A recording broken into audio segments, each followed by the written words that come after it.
Virginie Dubibulaire, bonjour. Bonjour. Députée Les Républicains de Haute-Savoie. Un mot sur le drame qui s'est passé à Villeneuve-d'Ascq. Les 3 policiers tués dans un accident de voiture provoqué par un conducteur qui était positif à l'alcool et au cannabis. Il a lui-même été tué dans l'accident. Que faire? Est-ce qu'il faut durcir les sanctions contre les grands délits routiers, durcir encore plus la consommation de drogue? Je crois qu'il y a déjà des lois qu'il faut appliquer. On sait malheureusement les conséquences de la consommation de drogue, de stupéfiants, d'alcool sur la conduite. Et là, cet accident est dramatique. Moi, je pense aux familles de ces 3 jeunes policiers qui étaient, pour certains, très récemment entrés dans la police et qui ont été victimes d'un accident d'une violence extrême. Donc, je pense qu'il faut déjà appliquer les lois existantes et avoir davantage de contrôle. Les lois actuelles, à mon sens, sont suffisantes. Ça irait mieux avec la droite au pouvoir. Selon le Parisien, les LR préparent d'ailleurs un plan contre la drogue. Oui, on voit qu'on a une explosion de la consommation de cannabis, de certaines drogues. La France est record en Europe de consommation. Absolument. On voit aussi des nouvelles pratiques, des usages. Je pense au protoxyde d'azote qui se développe chez les jeunes. Et je pense à la proposition de loi de mon collègue Fabien Di Filippo. Moi, il se trouve qu'à Annemasse, dans certaines épiceries, certains jeunes en consomment et on sait que cela crée des dégâts très importants. Donc, il faut que les textes puissent s'adapter à ces nouveaux usages de la part des jeunes qui ont des conséquences très lourdes. Et lorsqu'on pense aussi au cannabis, on sait qu'il a des effets sur la conduite. Ça, c'est avéré, c'est prouvé. Donc là-dessus, il faut évidemment légiférer de façon dure. Et évidemment, chez les Républicains, nous ne sommes pas favorables à la légalisation du cannabis, par exemple. Qui, pour certains, est une arme parce qu'en légalisant, on contrôle le marché, donc on peut faire de la prévention. Alors, c'est pas en tout cas la logique que nous avons. Nous considérons que le cannabis est dangereux et qu'au contraire, il faut continuer à avoir une pratique répressive à l'endroit de ces drogues qui font des ravages, et notamment lorsque une personne prend le volant en ayant consommé des stupéfiants. Alors, les Républicains ont dévoilé aussi ce week-end leur proposition sur l'immigration. 2 textes, dont un texte constitutionnel. Pourquoi vouloir changer la Constitution ? Parce que nous souhaitons que les Français puissent voter par référendum sur ces questions d'immigration et qu'aujourd'hui, l'article 11, donc qui concerne le référendum, ne prévoit pas la possibilité qu'on puisse choisir sur des textes liés à l'immigration. Il faut changer les pouvoirs publics pour être dans l'article 11. Il faut élargir le champ du référendum. Aujourd'hui, c'est possible pour des textes en lien avec les institutions, avec l'économie, le social, etc., mais pas la question migratoire, qui est un enjeu très préoccupant pour nos concitoyens et il est important qu'ils puissent être directement consultés. Est-ce qu'on peut vraiment reprendre le contrôle des arrivées quand on voit les bateaux qui traversent la Méditerranée, nos frontières poreuses? Est-ce qu'on ne doit pas accepter cette fatalité d'une arrivée de clandestins? Moi, je ne crois pas. Il y a effectivement la possibilité de durcir les règles. C'est ce que nous prévoyons à travers 2 volets, donc une proposition de loi constitutionnelle et une proposition de loi, avec notamment des quotas qui seraient votés par le Parlement chaque année. Par profession ? Par profession, par catégorie, etc., en fonction des besoins, comme le font d'ailleurs certains pays comme le Canada et autres.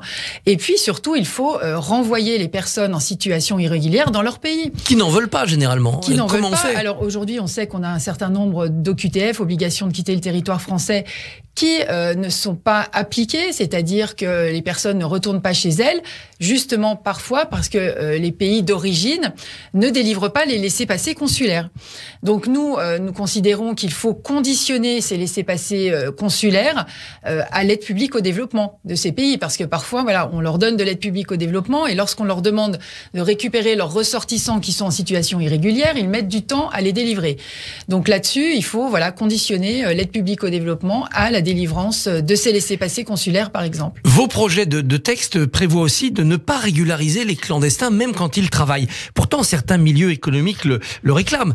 En Haute-Savoie, dans le milieu du tourisme, les saisonniers sont rares. Il y a sans doute des clandestins. Les régulariser si ils ne commettent pas de délit, qu'ils travaillent pendant quelques temps, est-ce que ce n'est pas à la fois juste et efficace ? Alors, effectivement, c'est pas forcément quelque chose que nous préconisons, mais il faut regarder cela dans le cadre global justement de ces quotas. Effectivement, dans certains milieux de la restauration, du tourisme, on a des besoins, on a des métiers que certains Français ne veulent plus faire. Il faut le reconnaître. Moi, je pense à des maraîchers qui chaque année font venir, mais là de façon régulière, des travailleurs du Maroc, par exemple, pour cueillir des salades ou des tomates, parce que lorsqu'ils vont à Pôle Emploi et qu'ils essayent de trouver des candidats potentiel, ils ne trouvent personne. Donc il y a des dispositifs aujourd'hui qui peuvent se faire dans un cadre régulé pour des emplois, par exemple saisonniers. Je pense à la viticulture, je pense à certains secteurs où on a la possibilité de faire venir de façon temporaire et légale, voilà, des personnes migrantes, mais au moins ils ont un titre de séjour valable. Ce duo de textes, il est négociable avec la majorité présidentielle dans les semaines ou les mois qui viennent, parce qu'elle cherche elle-même à bâtir un texte de loi sur l'immigration, ou bien c'est à prendre ou à laisser en bloc?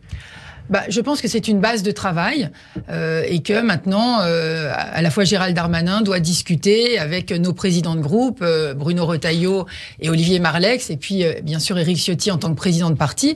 Mais je pense que c'est une base de travail qui est sérieuse, qui est complète, puisqu'elle a à la fois une partie constitutionnelle et à la fois une partie proposition de loi, avec, je dirais, des articles très opérationnels, très rapidement, pour justement réduire cette part d'immigration qui a fortement augmenté.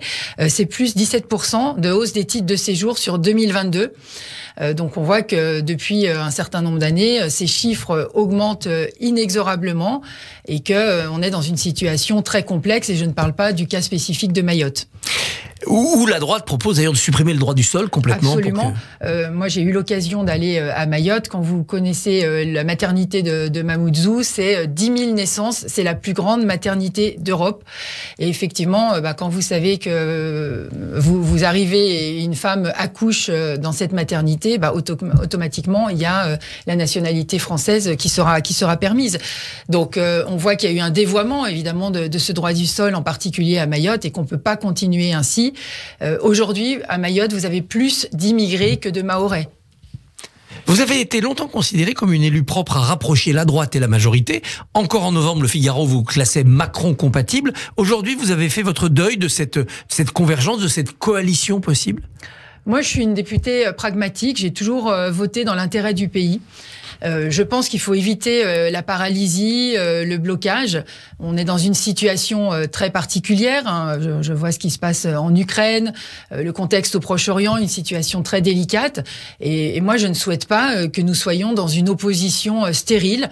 Donc moi, dès qu'il y a des textes qui vont dans le bon sens, je souhaite que nous puissions les voter. Mais ça sera texte par texte, pas un pacte de gouvernement avec des entrées comme ministre. C'est pas, en tout cas, ce que souhaite la majeure partie des Républicains. Moi, je pense qu'on aurait pu discuter sur certains textes, parce que finalement le nucléaire on l'a voté, les retraites on les a votés, sur l'immigration là aussi il y aura un travail peut-être commun qui aurait pu être fait pour, in fine, apporter justement une majorité nécessaire.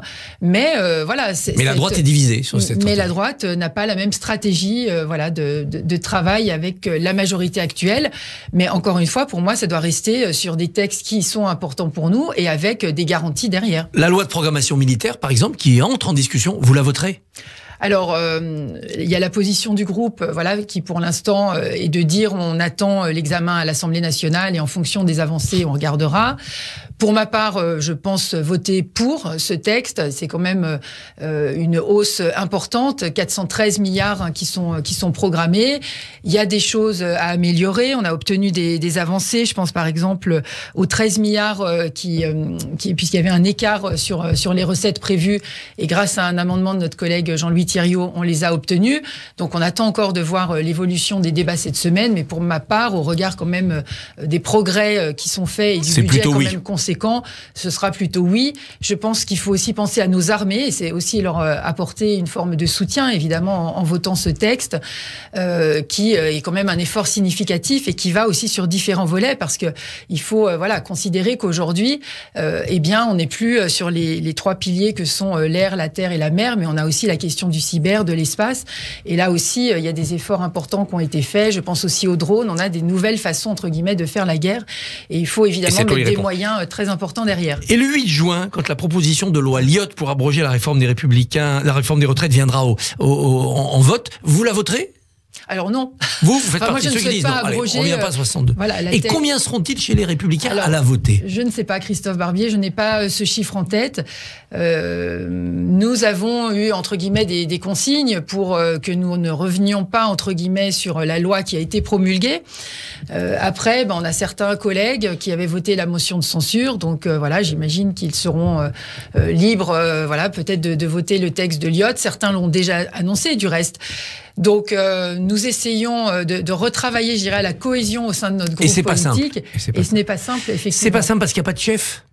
Alors, on a un chef, on a Éric Ciotti, mais les dernières élections ont fait que le groupe LR est revenu quand même assez affaibli à l'Assemblée nationale. On est 62 députés et que chacun considère qu'il a des comptes à rendre, surtout à sa circonscription, à ses électeurs, et peut-être moins à l'endroit du parti. Donc on travaille, on a eu un séminaire de groupe il n'y a pas très longtemps pour essayer d'envisager d'améliorer justement cette cohésion, cet esprit d'équipe, pour avoir des votes un peu plus harmonieux sur les textes. Vous avez travaillé avec Laurent Wauquiez, puis vous avez travaillé avec Xavier Bertrand. Alors en 2027, lequel est le plus apte à faire gagner la droite ? Écoutez, je crois que c'est encore prématuré, il peut se passer beaucoup de choses. Là, l'élection présidentielle s'est tenue il y a à peine un an. Donc, faudra une méthode quand même. Faudra une méthode pour effectivement choisir notre candidat. Donc voilà, moi je crois qu'il ne faut pas se précipiter. Déjà, retravailler aux côtés d'Éric Ciotti, qui a beaucoup de volonté. On a vu le shadow cabinet qu'il a mis en place, ce gros travail qui a été fait là sur le texte sur l'immigration. Ce sont des sujets que Éric Ciotti maîtrise parfaitement et qui sont un enjeu évidemment attendu par nos concitoyens. Donc travaillons déjà sur le fond, et puis on verra la question de la personne et de l'incarnation un peu plus tard, et puis la méthode entre guillemets de départage. Un mot sur la sécheresse. Bon, on sort de plusieurs jours de pluie, notamment dans votre Haute-Savoie. Néanmoins, on sait que les scénarios deviennent pessimistes. Plus 4 degrés, c'est ce qui est envisagé maintenant par le ministre Christophe Béchu. Ça veut dire qu'il y aura plus de sport d'hiver en Haute-Savoie dans 30 ans, 50 ans? Alors cette question de l'eau, évidemment, elle est majeure. C'est une ressource essentielle. C'est aussi un enjeu géopolitique important. J'ai eu la chance d'aller en Israël il y a pas très longtemps, et on sait qu'Israël est le premier pays au monde pour le recyclage de l'eau. Donc ils ont fait beaucoup grâce à la technologie pour justement savoir comment on préserve cette ressource avec des usines de dessalement d'eau. Je crois qu'il y en a 2 supplémentaires qui sont construites. Il faut qu'on aille à fond dans cette direction. Absolument. Alors déjà, il y a un grand plan eau qui a été lancé. Il y a ces technologies qui peuvent être utilisées. Il y a aussi la question des fuites d'eau. On sait aujourd'hui que sur les réseaux d'eau potable, on a 20% qui sont perdus. C'est énorme. Donc là aussi, on a des choses à améliorer. Évidemment, sur le tourisme et les sports d'hiver, il y aura des choses à améliorer. Mais le tourisme s'est déjà transformé, a su s'adapter et notamment adapter évidemment la désaisonnalisation de l'activité pour les 4 saisons et pas uniquement l'hiver. Eh bien, on passera des bonnes vacances en Haute-Savoie cet été. Virginie Dubibulaire, merci, bonne journée. Merci. Merci à vous. On retiendra, nous essayons de travailler la cohésion au sein de notre groupe et ce n'est pas facile. Christophe, on vous retrouve demain en compagnie de Caroline Janvier, députée Renaissance du Loiret. À demain. À demain. Radio J. Retrouvez le Barbier du